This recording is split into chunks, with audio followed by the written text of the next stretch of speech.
pushing for the top four, and he's playing better than other players, which he clearly is a better player than Traore. Yes. On the face of it, we might not have seen it often enough, but it would be utter stupidity. And also, I think it's a test of the resolve of the manager. If the board are telling him he's not to play, I think it's up to the manager to fight that battle. And if he can't win that battle, what's the whole point of him being there? Because when will this raise its head again with another player? The whole point of being at a club, and I know there's always politics, and I know it doesn't always fall in the way that a manager or a board want or a player, but for goodness sake, it's about putting the best product out in the field, whether a player's leaving in the summer or not. And if Xavi can't win that battle, if indeed there is one, over putting his best team on the park, then maybe he shouldn't be in that job. Right. Because that's a problem. Let's remind you how La Liga stands. Well. Oh, yeah, go on, Sid. I was just going to say, add another element to it, Craig. If Xavi can't win that battle now, when he's only been in the job 2 months, when he's the man the club needs more than he needs them, in theory at least, this is the time to win that battle. Because if you don't win the first one, you're not going to win the second, third or fourth one. If, of course, he believes it's a battle worth fighting. That's the big question.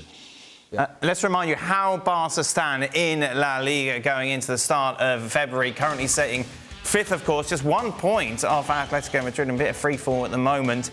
Looking at it, Ian, and looking at the signings that they've made, will they be strong enough to finish in the top four? Well, that's a big question, isn't it? It would be an absolute calamity for Barcelona not to be in the Champions League positions. But what a game that is coming up. We've got it on ESPN Plus live at the weekend.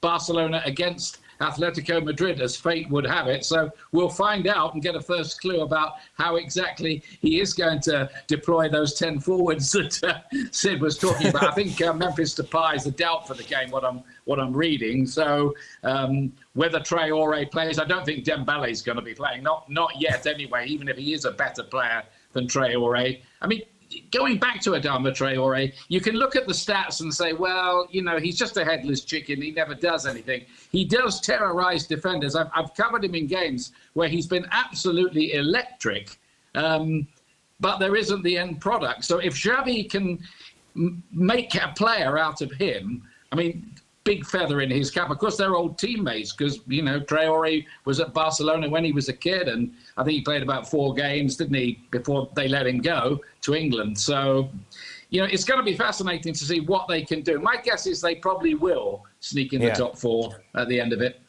Thank you very much for watching ESPN FC on YouTube. For more highlights, analysis and exclusive content, be sure to subscribe.